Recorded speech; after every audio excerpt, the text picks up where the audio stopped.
Esta noche no vengo a contarte una leyenda bonita, de esas que se olvidan con el café de la mañana. Vengo a contarte dos historias que dejan marca. Cicatrices invisibles que arden cuando pasas por pueblos dormidos o cuando el silencio de tu casa se pone demasiado espeso. Si te gustan los relatos donde el miedo no grita, sino que te mira fijo, desde el rincón hasta que volteas. Suscríbete ahora mismo. Deja un comentario diciendo desde dónde me escuchas, porque necesito saber que no estoy solo en esta carretera oscura. Y por favor, sube el volumen, porque si estás manejando de noche por alguna carretera vacía, esto se va a pegar a tu parabrisas como neblina. Y vas a querer compañía cuando llegue la parte que te va a hacer revisar el asiento trasero. Lo que voy a contarte pasó. La primera historia terminó sin respuestas. La segunda terminó con un cuerpo en el patio. ¿Cuál te asusta más? Bienvenido a mis anécdotas, a mis historias, a mi diario. El diario de James. Soy James, camionero de carretera desde hace 17 años. Manejo un camión negro de 18 ruedas que ronronea como bestia, cansada cuando acelero en las subidas. El tablero siempre me alumbra en verde azulado, como si la cabina tuviera pulso propio, como si estuviera viva y me acompañara en las noches más largas. He cruzado este país de punta a punta más veces de las que puedo contar. He visto amaneceres que parecen pintados a mano y tormentas que te hacen creer que el mundo se está acabando.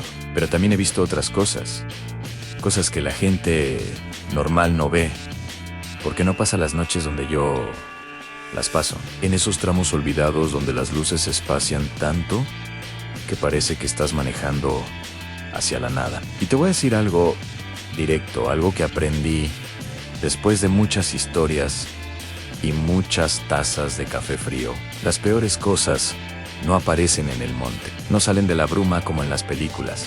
No, las peores cosas aparecen en la puerta de tu casa, con cara conocida, con una sonrisa ensayada, con una historia que suena perfecta, porque fue diseñada para abrirte la puerta. El monstruo no trae colmillos, trae una maleta y una voz cansada. Prepárate. La primera historia empieza con una amistad y termina con un círculo de sangre. Esto me lo contó una señora del norte de Veracruz, en una gasolinera donde paré porque el motor estaba sobrecalentándose y el sol pegaba como martillo. Se llamaba Doña Blanca, voz cansada, manos temblorosas, mirada de alguien que ya no duerme sin medicinas, de alguien que perdió algo tan grande que el cuerpo se quedó vacío. Me la encontré sentada en una banca de cemento, fumando un cigarro tras otro, mirando la carretera como si esperara que alguien regresara. No sé por qué me acerqué. A veces el instinto de camionero te dice cuando alguien necesita soltar su carga, y ella la soltó toda. Doña Blanca vivía tranquila con su esposo Cirilo, hombre callado, trabajador, de esos que arreglan todo con las manos y nunca piden ayuda. Tenían hijos grandes, vida hecha, esa tranquilidad que llega después de décadas de esfuerzo. Su hijo menor, David, acababa de construir su casa al lado de la de ellos. Casa bonita, con jardín pequeño y un árbol que prometía dar sombra en unos años. Todo parecía normal, todo parecía bien, hasta que el destino les mandó una visita. Una vieja amiga llamada Rebeca tocó la puerta una tarde de julio. Llevaba una maleta grande, maltratada, cara de derrota, ojos hinchados, como si hubiera llorado todo el camino, y traía una historia perfecta para abrirte la puerta, para que te hicieras a un lado y dejaras entrar lo que nunca debiste dejar entrar. ¿Alguna vez has dejado que alguien se quede en tu casa? Solo unos días. Doña Blanca también. Rebeca dijo que su esposo la corrió, que no tenía a dónde ir, que sus hijos estaban lejos, ocupados con sus propias vidas, y que ella no quería ser una carga para nadie, pero que solo necesitaba unos días, una semana máximo, para juntar dinero y rentar algo modesto. Lloraba mientras hablaba, lágrimas reales, de esas que bajan despacio y se quedan atascadas en la barbilla. Y Doña Blanca hizo lo que haría a cualquiera con corazón, con memoria de amistad, con esa compasión que nos enseñan desde niños. La dejó quedarse. Los primeros días, Rebeca fue la invitada ideal. Se levantaba temprano, ayudaba en la cocina, barría el patio, sonreía con gratitud genuina, cocinaba rico, contaba historias divertidas de cuando eran jóvenes, de bailes y novios y aventuras que doña Blanca ya había olvidado. Era como tener de vuelta un pedazo del pasado, pero mejor, más cómodo.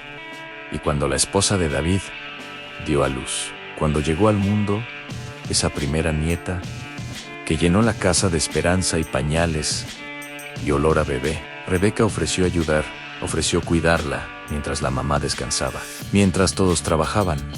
Y parecía perfecto. Parecía que la vida les estaba regalando manos extra, justo cuando más las necesitaban. Nadie sospechó nada. Nadie vio la grieta que ya estaba ahí, creciendo. Pero David sí sintió algo. Y cuando un padre siente que algo anda mal con su bebé, siempre tiene razón. David fue el primero en sentirlo. No era un susto tradicional, no era miedo de los que te hacen correr. Era un ruido interno, un zumbido en el fondo del pecho, de esos que te dicen, algo aquí no cuadra, algo aquí está mal, pero no sé qué. Un día le confesó a su mamá, con voz baja, como quien no quiere asustar, pero tampoco puede quedarse callado, que Rebeca cargaba a la bebé raro.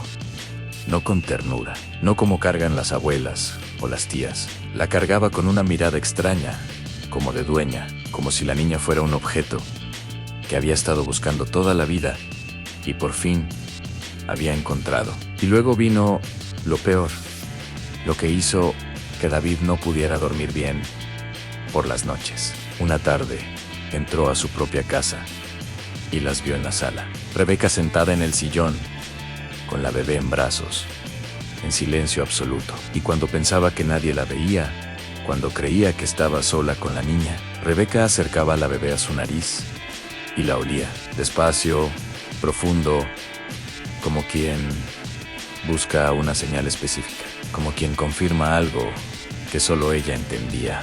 No era ternura, era hambre. Doña Blanca intentó justificarlo.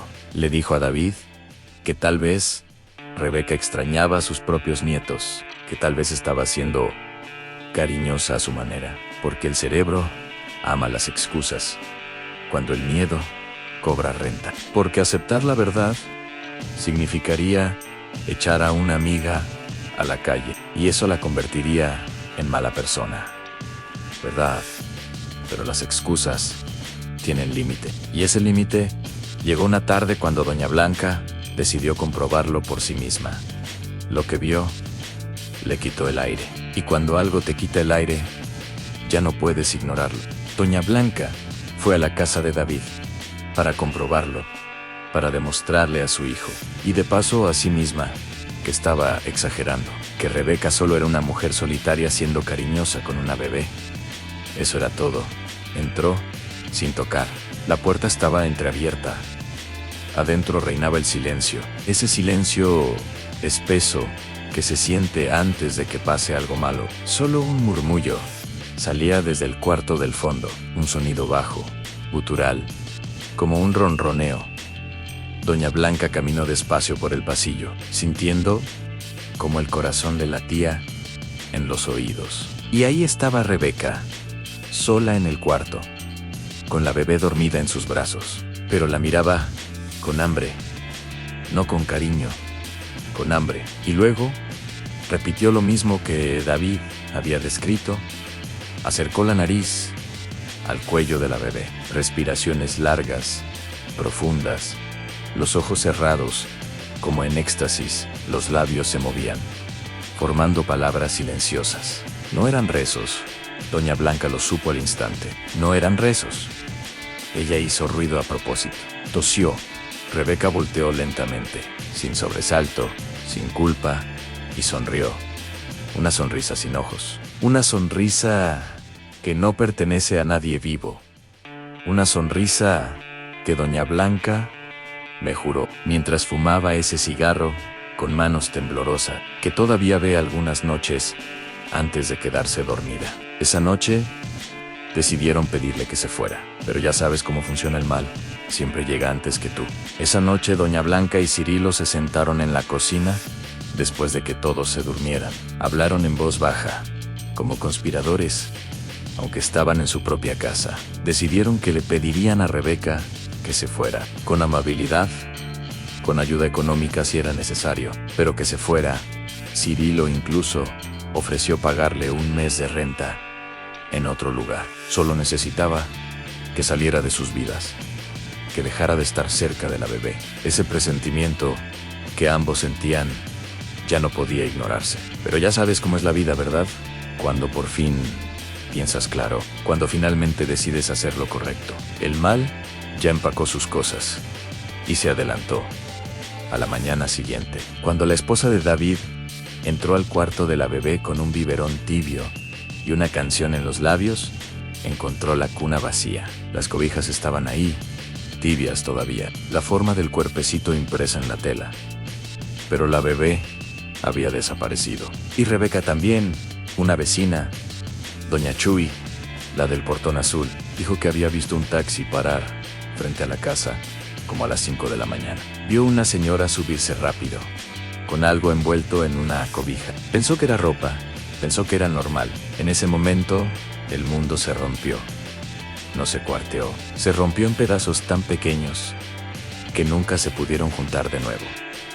Gritaron, buscaron, denunciaron. Pero hay cosas que una vez perdidas, nunca regresan de la misma forma. Buscaron por todas partes, casa por casa, rancho por rancho, preguntando, suplicando. Pusieron carteles con la foto de la bebé en cada poste de luz del pueblo. David manejó hasta pueblos vecinos, gritando el nombre de Rebeca en plazas vacías. La policía local abrió una investigación, pero se movía lento, como siempre se mueve cuando la víctima no es rica ni famosa. Y el pueblo hizo lo que hacen los pueblos: murmurar, teorizar, juzgar. Algunos decían que Rebeca estaba loca, otros que se la había llevado para venderla. Nadie decía la verdad, porque la verdad era demasiado oscura para pronunciarla en voz alta. Doña Blanca recordó que Rebeca había mencionado a sus hijos una vez. Rebuscó en su memoria hasta encontrar un número viejo, anotado en una libreta amarillenta. Marcó con manos temblorosas. Contestó la hija de Rebeca desde Los Ángeles, voz joven, sorprendida de que alguien de México la llamara, y lo que dijo fue veneno puro. Dijo que su madre llevaba años metida en cosas oscuras, reuniones en casas abandonadas, con gente que usaba túnicas y velas, que hacían ofrendas raras en cruces de caminos, que su padre, el esposo que supuestamente la había corrido, en realidad la siguió una noche para ver a dónde iba. Volvió blanco, literalmente. El cabello se le puso blanco en una semana, y nunca quiso decir lo que vio. La hija terminó diciéndole a doña Blanca, con voz quebrada, que si su madre se llevó a esa bebé, no fue para cuidarla, no fue porque la extrañara, fue porque la necesitaba. ¿Para qué? No lo dijo, pero doña Blanca lo entendió. A veces el silencio explica más que 1000 palabras. Semanas después, la policía la encontró, y lo que encontraron con ella hizo que varios agentes renunciaran esa misma semana. Fue un anónimo el que guió a la policía. Alguien llamó diciendo que había visto movimiento en una casa abandonada a las afueras de otro pueblo, como a 2 horas de distancia. Una casa que llevaba años vacía, con ventanas rotas y perros callejeros durmiendo en el porche. Cuando entraron, el olor los golpeó primero. Agua entry, incienso, quemado, carne podrida y azufre. Las paredes estaban llenas de símbolos pintados con algo rojizo negro. No eran símbolos católicos, no eran de ninguna religión que los policías conocieran. Había velas negras y velas rojas regadas por todo el piso, algunas todavía tibias. Y en el centro de la sala principal había un círculo perfecto pintado en el suelo. Los análisis posteriores confirmaron que era sangre mezclada con cenizas dentro del círculo, ropa de bebé, la misma ropa que la nieta de doña Blanca llevaba puesta el día que desapareció. Rebeca estaba ahí, sentada en un rincón, como si los esperara. No intentó huir, no intentó explicarse, solo sonreía. Le preguntaron por la bebé, dónde estaba, qué había hecho con ella. Rebeca solo dijo una cosa, con voz plana, vacía: la niña ya cumplió su propósito. No dijeron más, no pudieron sacarle más información, porque hay gente que, cuando cruza cierta puerta, cuando hace ciertas cosas, ya no vuelve con palabras humanas, vuelve con otra cosa habitando su cuerpo. Nunca encontraron a la bebé, nunca encontraron un cuerpo, nunca encontraron respuestas. Solo encontraron ropa, sangre y una mujer que sonreía como si hubiera ganado algo. Rebeca fue condenada, pero sin cuerpo, sin prueba contundente de muerte. No hubo sentencia máxima. La metieron a un psiquiátrico penitenciario. Dicen que todavía está ahí, en una celda blanca, sonriendo a las paredes. Y la familia se deshizo como madera mojada. Se pudrió desde adentro. La esposa de David no pudo soportarlo. Se fue a vivir con sus padres a otro estado. David intentó seguirla, pero ella no quería verlo. No era su culpa, pero él era el recuerdo vivo de lo que habían perdido. Se divorciaron por teléfono. David dejó de trabajar, dejó de hablar, se quedó en esa casa junto a la de sus padres, mirando la cuna vacía, esperando que alguien le dijera que todo había sido una pesadilla. Cirilo envejeció de golpe. En 3 meses, parecía 10 años mayor. Se le cayó el pelo, se le hundieron los ojos. Murió 2 años después, de lo que los doctores llamaron falla cardíaca, pero que doña Blanca sabe que fue tristeza concentrada. Y doña Blanca, ella se quedó con lo peor, con la culpa, porque fue ella quien abrió la puerta. Fue ella quien dejó entrar a Rebeca. Fue ella quien ignoró las señales porque no quería ser mala persona. Todavía, algunas noches, cuando la casa está muy silenciosa y el reloj marca las 3 de la mañana, doña Blanca escucha un llanto a lo lejos. Un llanto de bebé. No viene de ninguna casa vecina. Viene de más allá, como si la niña estuviera del otro lado de la pared del mundo, pidiendo que alguien la encuentre. Pero nadie puede, porque no hay puerta de regreso. Esa fue la primera historia. La segunda es diferente. En la segunda, el monstruo tiene nombre, apellido y jardín propio. La segunda historia me la contaron en una subida de la Sierra de Puebla, de esas carreteras donde el camión se siente pesado, aunque vaya vacío, donde el aire huele a tierra mojada y pino, y las curvas son tan cerradas que rezas antes de cada una. Paré en un mirador porque necesitaba revisar los frenos. Estaba anocheciendo rápido, como anochecen las montañas, sin avisar. Allí estaba una mujer mayor, sentada en la baranda de piedra, con un suéter grueso y una bolsa de mandado. Me ofreció un café de su termo y yo acepté, porque el frío ya estaba calando. Se llamaba María y me dijo algo que nunca olvidaré. Mi historia empieza cuando yo tenía 2 días de nacida. Le pregunté cómo podía recordar algo así. Sonrió con tristeza. No es memoria normal, joven, es memoria de familia. Es de esas historias que te repiten tanto que se te quedan tatuadas en el alma. Mis abuelos me la contaron, mi madre me la contó, y ahora yo se la cuento a mis nietos, para que sepan que hay cosas que se cuidan con oración, no con puertas cerradas. En su pueblo corría un rumor antiguo. Algo caminaba sobre los techos durante las noches, sin luna, buscando bebés sin bautizar. No se sabía qué era, solo se sabía que cuando encontraba uno, el bebé amanecía enfermo, pálido, con marcas en el cuello, y algunos no amanecían. En ese pueblo, los techos no solo te protegen, a veces te delatan. Los abuelos de María eran devotos de esos de antes, de los que no jugaban con lo sagrado.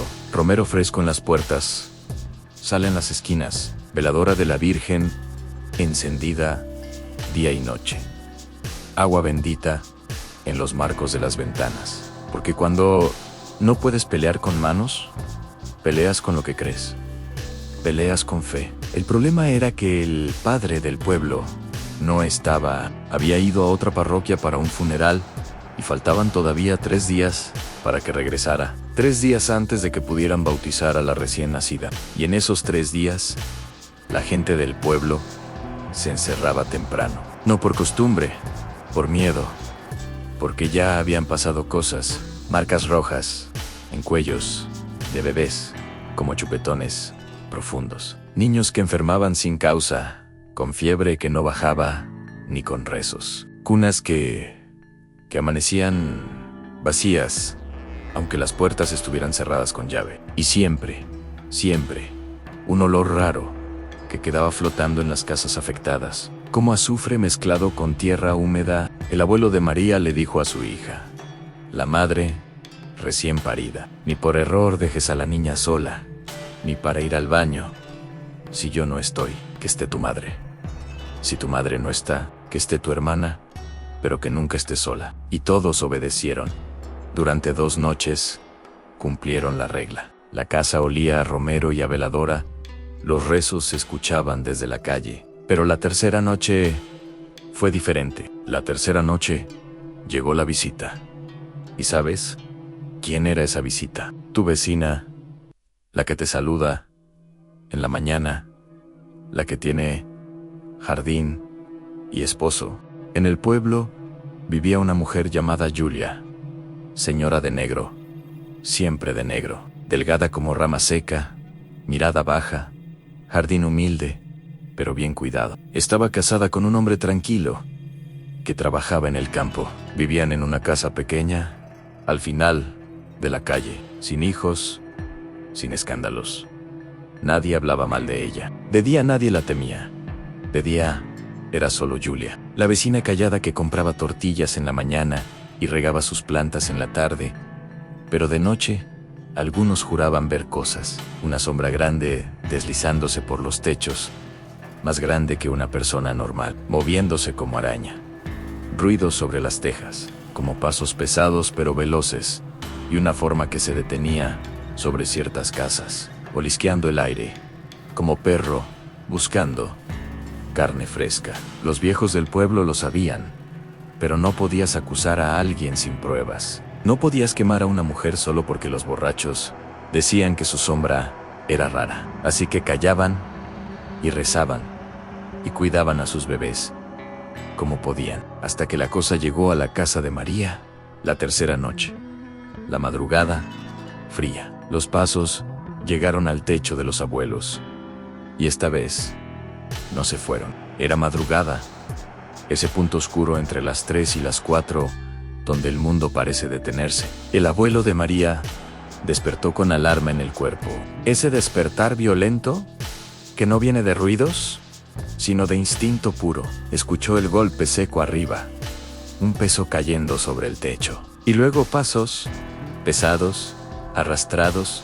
No eran pasos humanos, eran algo más, como si alguien caminara en 4 patas, pero con el peso de 2 personas. El abuelo se levantó de inmediato y fue al cuarto donde dormía su hija, con la bebé. Ella ya estaba despierta, sentada en la cama, pálida como papel, apretando a la recién nacida contra su pecho, los ojos abiertos de puro terror. Arriba, los pasos se movían, buscando, probando, como si estuvieran mapeando la casa desde el techo, buscando el punto débil. Y entonces vino el golpe contra la ventana. No fue un golpe de mano, fue un golpe de cuerpo completo, como si algo se hubiera lanzado contra el vidrio. La ventana tembló, pero no se rompió, protegida por el agua bendita del marco. La abuela ya estaba despierta también, rezando el rosario en voz alta, apretando las cuentas hasta que los nudillos se le pusieron blancos. Y afuera, del otro lado del vidrio, algo respiraba, fuerte, con hambre. El abuelo tomó el libro viejo, que solo se usa cuando ya no queda nada más. El abuelo sacó un libro viejo que guardaba envuelto en tela roja, debajo de la cama. Oraciones antiguas, de esas que ya nadie reza, porque ya nadie cree. Oraciones en latín, mezclado con náhuatl. Palabras que dolían al pronunciarse. Palabras que tenían peso. Empezó a rezar las 12 verdades del mundo. Fuerte, claro, como quien clava estacas en la oscuridad. Su voz temblaba, pero no se detenía. La abuela lo siguió, repitiendo las palabras, aunque no las entendiera completamente. La madre de María susurró lo que pudo, abrazando a la bebé, que lloraba sin parar. Y arriba, la cosa se volvió rabia.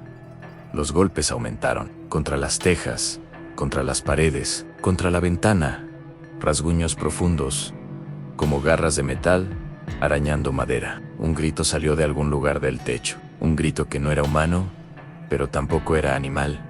Era algo atrapado entre dos mundos, algo que no debería existir. El abuelo siguió rezando. 11 verdades, 12 verdades, y al terminar la última palabra, un grito final rasgó la noche. Agudo, desgarrador, un grito de algo que fue obligado a soltar lo que quería. Un golpe seco en el patio, más fuerte que los anteriores. El sonido de un cuerpo cayendo desde altura. Y después, silencio. Ese silencio que no trae paz. Ese silencio que trae pausa. Mientras decides si lo que pasó fue real o no. El abuelo salió con un machete y una linterna. Y ahí estaba Julia, tirada junto al pozo. El abuelo salió al patio con manos firmes, pero corazón agitado. El frío de la madrugada le pegaba en la cara. Pero no era el frío lo que lo hacía temblar. La linterna iluminó el patio, y ahí estaba Julia, tirada en la tierra, junto al pozo de agua, como muñeca rota. Llevaba la misma ropa de siempre, el vestido negro, pero estaba desgarrado, hecho jirones, las uñas rotas, sangrantes, como si hubiera arañado el mundo entero tratando de entrar por la ventana. Tenía rasguños en la cara, en los brazos, en las piernas, y la miraba. La mirada era de alguien que acababa de ser expulsado de otro lugar. Respiraba, todavía respiraba, pero no hablaba. La oración la había obligado a caer, la había obligado a volver a forma humana, porque sea lo que sea, en lo que se convertía de noche. Las palabras sagradas la habían jalado de vuelta, la habían estrellado contra el suelo. El abuelo llamó a los vecinos. Llegaron con linternas, con palos, con miedo. Ataron a Julia. Aunque ella no se resistió, la llevaron a la presidencia municipal. La encerraron en la celda que usaban para borrachos. Y el pueblo entero entendió lo que nadie quería decir en voz alta. Julia no era solo Julia. De noche era otra cosa. Algo viejo, algo que llevaba generaciones buscando bebés, sin protección. Pero aquí viene lo que nadie esperaba. Julia no fue la primera, y tampoco iba a ser la última. Julia no confesó, no negó, solo se apagó. Durante los meses que estuvo encerrada, fue perdiendo peso, perdiendo color, perdiendo humanidad, como si la cosa que vivía dentro de ella no pudiera sobrevivir sin las noches y los techos y la libertad de cazar. Su esposo la visitaba a veces. Se sentaba frente a la celda, llorando en silencio, sin entender cómo la mujer con la que había dormido 20 años podía hacer eso. Y una mañana de invierno, cuando el frío pegaba tan duro que el agua del pozo amaneció congelada, encontraron a Julia muerta en la celda, muerta de frío, como si su cuerpo hubiera olvidado cómo generar calor, como si fuera de reptil, no de humano. La enterraron sin cruz, sin ceremonia, lejos del cementerio del pueblo, en una esquina olvidada, donde los árboles no crecen bien, como quien intenta que algo no vuelva, como quien intenta borrar un error. María, la bebé de esa noche, creció con esa historia como advertencia que se repite en todas las generaciones. Romero cerca de las cunas, oración antes de dormir, bautizar rápido, y esa costumbre extraña, pero necesaria, de mirar al techo. Cuando el silencio se pone raro, cuando la noche está demasiado quieta, porque algunas cosas nunca mueren del todo, solo esperan. Su abuela le decía: Millita, nunca confíes en el silencio perfecto. El silencio verdadero siempre tiene ruido de fondo, grillos, viento, perros ladrando a lo lejos. Pero cuando todo se calla de golpe, cuando hasta los animales dejan de hacer ruido, es porque algo está cazando. María nunca olvidó esas palabras. Y cuando tuvo sus propios hijos, hizo lo mismo. Romero fresco cada semana, agua bendita renovada, bautizo a los 3 días de nacidos. Sin excepción, sus vecinos pensaban que era supersticiosa. Ella nunca les corrigió, porque hay verdades que no se pueden explicar con palabras. Solo se pueden transmitir con acciones, con rituales que parecen tontos, hasta que te salvan la vida. 2 historias, 2 monstruos. Pero hay algo más que las une, algo que todavía no te he contado. 2 historias distintas, ¿verdad? Una en Veracruz, otra en Puebla. Una con una mujer que entró por la puerta, otra con algo que bajaba por el techo, diferentes en forma, pero iguales en el fondo. Misma herida, mismo objetivo, una puerta que se abre por confianza, un techo que se penetra por descuido, y en medio, siempre en medio, un bebé, lo más frágil, lo más puro, lo más indefenso. ¿Por qué siempre bebés?, me preguntarás, y la respuesta es más oscura de lo que quisiera saber. Doña Blanca me lo dijo mientras apagaba su tercer cigarro. Los bebés sin bautizar, sin protección, sin nombre todavía bien puesto en este mundo, son como frutas sin cáscara. Están expuestos, y lo que anda por ahí buscando, lo que necesita algo para sus rituales oscuros, siempre busca lo más puro, porque lo puro es lo más poderoso. María me dijo algo similar. Mi abuela decía que los bebés recién nacidos todavía tienen un pie en el otro lado. Por eso lloran tanto, porque extrañan ese lugar de donde vinieron. Y las cosas malas lo saben. Saben que pueden atraparlos antes de que se anclen completamente aquí. El mal no sabe crear nada. Solo puede arrebatar. Solo puede tomar lo que otros hicieron con amor y convertirlo en combustible para su oscuridad. Rebeca necesitaba esa bebé para algo que nunca sabremos. Julia necesitaba bebés sin protección para algo que su cuerpo humano ya no podía darle. Diferentes métodos, mismo apetito. Y lo peor, lo que realmente me quita el sueño en estas carreteras vacías, es que ellas no fueron las primeras, y probablemente no sean las últimas, porque en cada pueblo hay una Julia, en cada familia hay una Rebeca esperando ser invitada. ¿Quieres saber cómo protegerte? La respuesta está más cerca de lo que crees. Antes de despedirme, déjame contarte algo que aprendí de todas las historias que me han contado en esta carretera. Hay 3 niveles de protección contra lo que anda por ahí. El primer nivel es el físico. Puertas cerradas, ventanas con seguro, sal en las entradas. Parece tonto, pero funciona. La sal rompe ciertos círculos energéticos. Las puertas cerradas obligan a las cosas a pedir permiso, y si no se les da, no pueden entrar así como así. El romero, el ajo, las plantas amargas, todo eso tiene su razón de ser. Nuestros abuelos no eran tontos, sabían cosas que nosotros olvidamos porque nos volvimos muy racionales. El segundo nivel es el espiritual. Agua bendita, crucifijos, oraciones, veladoras. No importa si crees o no, lo que importa es la intención. La fe concentrada tiene peso, tiene fuerza. Cuando el abuelo de María rezó las 12 verdades, no estaba pidiendo ayuda, estaba dando una orden. Estaba diciéndole a lo que andaba en su techo que ahí no era bienvenido, que esa casa estaba protegida por algo más grande. El tercer nivel, el más importante, es el instintivo, ese ruido interno que David sintió cuando Rebeca cargaba a su bebé, esa alarma que despertó al abuelo antes de que los pasos llegaran al techo, esa sensación que doña Blanca ignoró porque no quería ser mala persona. El instinto es tu primera defensa, y casi siempre lo ignoramos porque nos da vergüenza, porque no queremos ofender, porque pensamos que estamos exagerando. Pero déjame decirte algo que me dijo un viejo en Oaxaca mientras compartíamos un café a las 4 de la mañana. Mijo, el cuerpo sabe antes que la mente. Cuando se te ericen los pelos de la nuca sin razón, cuando sientas que algo no cuadra aunque no puedas explicar por qué, no te hagas el valiente. Hazte caso. Esa alarma interna es lo único que nuestros ancestros tenían para sobrevivir en la oscuridad. Y todavía funciona.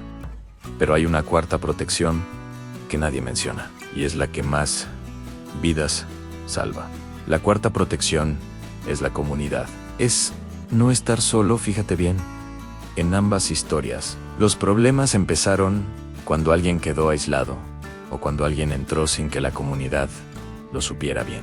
Rebeca llegó sola, con una historia triste, y doña Blanca la dejó entrar sin consultarle a nadie más, sin preguntarle a sus hijos, sin hablar con las otras vecinas que tal vez sabían cosas sobre ella. La compasión individual, sin la sabiduría colectiva, se volvió peligrosa. Julia vivía en el pueblo, pero nadie hablaba de lo que veían. Los viejos sabían, pero callaban. Los que veían las sombras en los techos no decían nada, por miedo a que los llamaran locos. Y ese silencio casi le cuesta la vida a María. Las cosas malas odian la comunidad, odian los pueblos donde todos se conocen, donde la gente se cuida entre sí, donde la tía de alguien es prima de otro, que es compadre del vecino, porque en esos lugares las cosas raras se notan rápido. Las cosas malas aman las ciudades grandes, donde puedes vivir 5 años en un departamento sin saber el nombre de tu vecino, donde alguien puede gritar y nadie abre la puerta porque no es mi problema. Por eso, en los pueblos viejos, todavía funcionan las protecciones, porque la gente todavía habla, todavía avisa, todavía se cuida. Y por eso, cuando salgo a la carretera, siempre paro en los mismos lugares, siempre saludo a las mismas personas, siempre pregunto si todo está bien, porque en esta red de camioneros, de cocineras de fondas, de despachadores de gasolina, de veladores de estacionamientos, nos cuidamos, nos avisamos. Hace 3 meses un compañero me mandó mensaje: no agarres la desviación a San Marcos esta semana, anda algo raro por ahí. 3 camioneros reportaron lo mismo, una mujer en la carretera pidiendo aventón, y cuando se acercan, desaparece, y los que se detienen, amanecen en la cuneta, sin recordar qué pasó. No pregunté más, le hice caso, agarré la ruta larga. Eso es comunidad, eso es protección, y ahora te toca a ti decidir si vas a ser parte de esa red o vas a caminar solo. Antes de que nos despidamos, necesito que memorices esto. Son las señales de que algo no está bien, de que alguien o algo cerca de ti no es lo que aparenta. En personas, sonrisas que no llegan a los ojos, miradas demasiado fijas o demasiado esquivas, comportamiento perfecto al inicio, como actuado, interés inusual en niños o bebés, especialmente en olerlos o tocarlos de maneras extrañas. Historias que suenan demasiado tristes para ser cuestionadas, rechazo a lugares sagrados o benditos iglesias, cementerios benditos, casas con mucha protección religiosa, apariciones y desapariciones, sin explicación clara, en lugares, silencio absoluto, cuando debería haber ruidos naturales, olor a azufre o tierra mojada, sin razón aparente, animales que se niegan a entrar o que se comportan extraño, sensación de ser observado constantemente, frío repentino en lugares cerrados, luces que parpadean sin causa eléctrica, sombras que se mueven independientes de sus fuentes, en situaciones, coincidencias que se alinean demasiado perfectamente, personas del pasado que regresan justo cuando hay algo vulnerable que proteger, ofertas de ayuda que llegan en el momento exacto, cuando más se necesita, insistencia en quedarse a solas con niños o personas vulnerables. Si detectas 3 o más de estas señales juntas, no lo ignores, no racionalices, no busques explicaciones lógicas. Actúa, protege, aléjate si es necesario, porque la diferencia entre una familia intacta y una familia destruida muchas veces es una decisión que se tomó 2 segundos antes o 2 segundos después. ¿Sabes qué es lo último que doña Blanca me dijo antes de que yo arrancara mi camión? Doña Blanca terminó su último cigarro. Lo apastó contra el cemento con más fuerza de la necesaria, como si estuviera apagando algo más que tabaco. Me miró directo a los ojos, y vi en esa mirada todo el peso de lo que había vivido. James, me dijo con voz ronca, ¿sabes cuál fue mi error más grande? Negué con la cabeza. No fue dejar entrar a Rebecca. Eso cualquiera lo hubiera hecho. Mi error fue ignorar la segunda oportunidad. ¿Segunda oportunidad?, pregunté. Cuando David me dijo que algo andaba mal, yo lo ignoré. Esa fue mi segunda oportunidad de actuar. La primera fue cuando Rebecca tocó la puerta. Pero esa no puedo culparme por no verla. Nadie puede ver el futuro. Pero la segunda fue clara. Mi hijo, un hombre adulto, padre reciente, vino a decirme que algo no estaba bien con su bebé. Y yo lo ignoré. Se le quebró la voz, tosió para disimular. Y luego tuve una tercera oportunidad cuando yo misma la vi oliendo a mi nieta. Ahí debí haberla corrido esa misma noche. Pero no. Esperé, planeé, quise hacerlo bien. Educadamente, sin ofender. Me tomó del brazo con esas manos temblorosas. La vida te da señales. Te da 1, 2, 3 oportunidades de hacer lo correcto. Y si las ignoras todas, ya no es mala suerte. Ya es responsabilidad tuya. Yo ignoré 3 advertencias claras. Y mi nieta pagó el precio. Me soltó el brazo y miró hacia la carretera. Así que cuando la vida te mande una señal, no esperes la confirmación. No esperes tener el caso completo armado. Actúa. Protege primero. Discúlpate después si te equivocaste.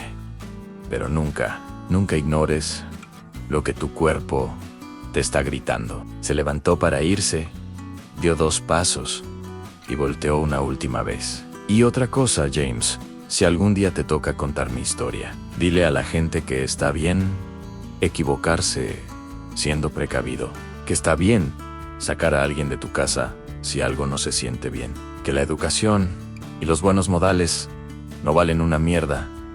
Si tu familia está en peligro, haz en ti, y aquí estoy, cumpliéndole. María también me dio un consejo, uno diferente, uno que te va a servir más de lo que crees. María, la mujer de la Sierra de Puebla, me compartió su termo de café y un pan que llevaba en su bolsa. Comimos en silencio un rato, viendo cómo el sol empezaba a esconderse detrás de las montañas. ¿Sabes qué es lo más raro de mi historia, James?, me preguntó de repente. ¿Que Julia fuera tu vecina? No. Lo más raro es que después de que la encerraron, después de que murió, otras 3 familias del pueblo confesaron que ellos también habían tenido encuentros similares. Una familia dijo que una noche Julia tocó su puerta pidiendo sal. Y cuando la señora salió a dársela, Julia se quedó viendo fijamente hacia el cuarto donde dormía su bebé recién nacido. No dijo nada, solo miraba. La señora se asustó tanto que cerró la puerta en su cara. Y no dijeron nada. No, por vergüenza, por miedo a que la gente pensara que estaban locos. Otra familia contó que su perro ladraba todas las noches hacia la casa de Julia. Ladraba hasta quedarse ronco. Y una madrugada lo encontraron muerto en el patio, sin marcas, sin nada, solo muerto. María tomó un sorbo de café. ¿Ves? Las señales estaban ahí. El pueblo sabía, pero nadie hablaba. Y eso casi me cuesta la vida a mí. ¿Por qué crees que pasa eso?, pregunté. Porque nos enseñaron a ser educados más que a ser seguros. Nos enseñaron que acusar sin pruebas es malo, que juzgar es pecado, que hay que dar el beneficio de la duda. Y todo eso está bien cuando tratas con personas normales. Pero estas cosas cuentan con eso. Cuentan con tu educación, con tu compasión, con tu silencio. Se levantó, sacudió su falda. Por eso, yo les digo a mis hijos y a mis nietos, está bien hablar, está bien decir algo, no se siente bien aquí. Está bien sonar paranoico si eso te mantiene vivo. Y está bien que la gente piense que estás loco. Mientras tu familia esté segura. Me dio una palmada en el hombro. Y ya que andas en la carretera contando historias, cuenta esta también, que el silencio mata más gente que el valor, que estar callado. Porque ¿qué van a decir Ha permitido que cosas horribles pasen, que si algo se siente mal, lo digas, aunque te tiemble la voz, aunque pienses que vas a quedar como tonto, asentí. Porque ¿sabes qué?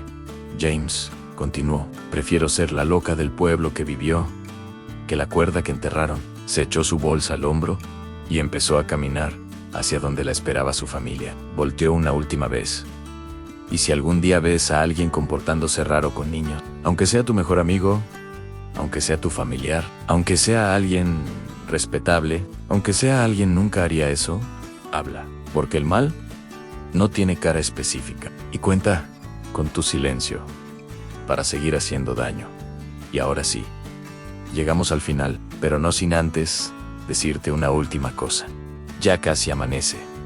El café de mi termo está frío, pero me lo tomo igual. El camión ronronea suavemente mientras avanzo por esta carretera que conozco de memoria. Dentro de una hora, pararé para desayunar en la fonda de Doña Carmen, donde el café es fuerte y las quesadillas son del tamaño de tu cara.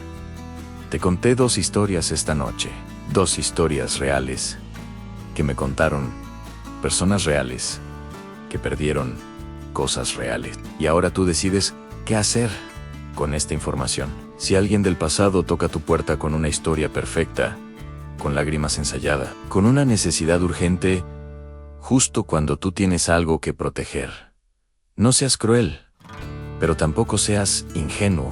La compasión sin límites es como manejar sin frenos. Eventualmente te vas a estrellar. Ayudar está bien, ser buena persona está bien, pero ser buena persona no significa ser persona fácil. No significa dejar que cualquiera entre a tu casa, a tu vida, cerca de tu familia. Puedes ayudar de otras maneras. Puedes dar dinero sin dar acceso. Puedes ofrecer contactos sin ofrecer tu cama. Puedes ser compasivo sin ser vulnerable. Y si esta noche vas en carretera, si estás manejando mientras escuchas esto, no apagues la alerta que sientes en el pecho. Esa alerta que te dice algo no está bien cuando ves a alguien parado en la carretera a las 3 de la mañana. Esa alerta que te hace revisar el asiento trasero antes de subirte al coche. Esa alerta que te hace tomar la ruta larga, aunque sea más tardada. Esa alerta a veces es lo único que te mantiene vivo. Ya lo sabes. Ya te lo dije al principio y te lo repito ahora. En la carretera nunca estás solo. Hay otros como yo, rodando de noche, contando historias, cuidándonos entre nosotros. Hay doñas blancas en gasolineras, cargando con culpas que no les corresponden. Hay Marías en miradores, compartiendo cafés y advertencias. Y hay cosas que también ruedan de noche, cosas que buscan, cosas que necesitan. Pero si te cuidas, si te haces caso, si no ignoras las señales, si hablas cuando algo no está bien, si proteges lo que amas con más fuerza de la que usas para ser educado, vas a estar bien. 3 cosas para llevar. 1. Confía en tu instinto antes que en los buenos modales. 2. Habla, aunque tiemble la voz. 3. Protege primero, explica después. Y si algún día te encuentras en una situación donde tienes que escoger entre quedar bien o estar seguro, acuérdate de la nieta de Doña Blanca, que nunca regresó. Acuérdate de María, que se salvó porque sus abuelos sí actuaron. Y escoge estar seguro. Suscríbete si estas historias te llegaron. Comenta desde dónde me escuchas para saber que llegue a ti. Y si conoces a alguien que necesita oír esto, compártelo. Porque estas historias no se cuentan para asustar, se cuentan para preparar. Nos vemos en la próxima curva, en la próxima madrugada, en la próxima historia. El camión sigue rodando y yo sigo contando, porque en la carretera las historias son lo único que nos mantiene despiertos. Y estar despierto es lo único que nos mantiene vivos. Antes de irme de verdad, déjame confesarte algo. Yo también tuve mi encuentro, no te lo conté antes, porque no estaba listo, pero si te quedaste hasta aquí, te lo mereces. Hace 2 años, carretera de Durango, 3 de la mañana, tramo solo. Vi a una mujer en el arcén, con un bebé en brazos, haciendo señas desesperadas. Todo en mí me gritaba que no parara. Todo, pero soy humano, y era una mujer con un bebé. Empecé a frenar, y entonces, justo antes de detenerme completamente, la mujer sonrió. Una sonrisa que hizo que cada pelo de mi cuerpo se erizara. No era una sonrisa de alivio, era una sonrisa de quien acaba de atrapar algo. Aceleré, pisé el acelerador a fondo y salí de ahí como si el diablo me persiguiera. En el retrovisor, la vi, todavía parada en el mismo lugar, todavía sonriendo, viendo cómo me alejaba, y el bebé en sus brazos. No se movía, no lloraba, solo colgaba. Nunca supe qué era, nunca quise saberlo. Pero esa noche entendí algo. Las historias que cuento no son solo historias, son advertencias, son mapas, son lo único que tenemos para navegar un mundo que tiene más sombras de las que queremos admitir. Si quieren que siga hablando de lo que realmente pasa en la carretera, denle un like, suscríbanse y activen la campanita, porque allá afuera, cada noche algo nuevo me sigue, me llama o me espera, y ya lo saben, en la carretera nunca estás solo.